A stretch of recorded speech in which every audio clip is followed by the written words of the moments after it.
Well, I'm confused. I want to talk about Israel, and so can you even imagine any other country in the world allowing 530 rockets to fall before it took a step to defend itself?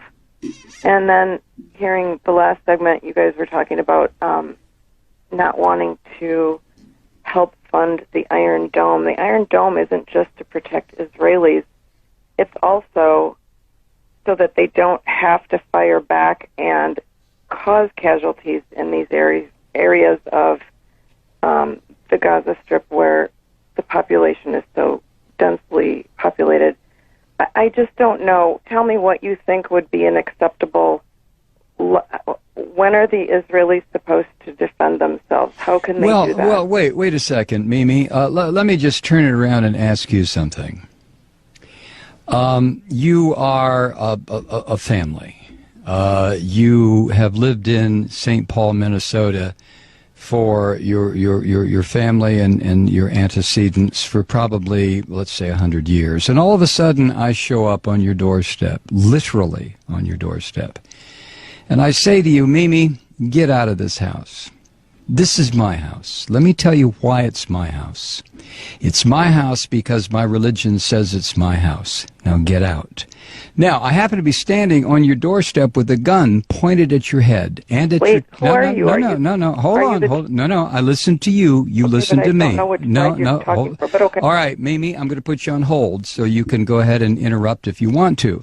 But I'm standing on your front porch, and I order you and your family out of your house. And I tell you that it's my house, not your house. And the reason it's my house and my block and my neighborhood is because my religious belief says it's mine. And you sit there and you say, well, no. What are you talking about? We've been here 100 years. I'm sorry. Get out, Mimi. So you leave. And the reason you leave is because you know if you don't, I'm going to blow up your house and probably blow up your family. So you leave and you move down the street.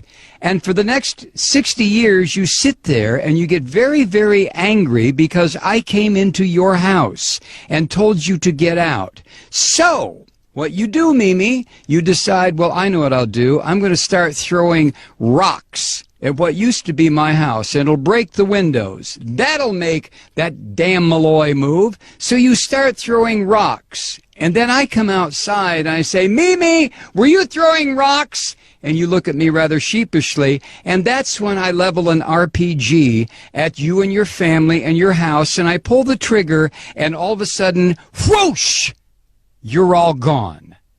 Now, which is the terrorist?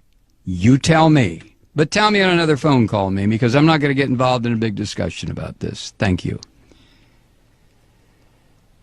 Wow. When does Israel have a right to defend itself? Well, when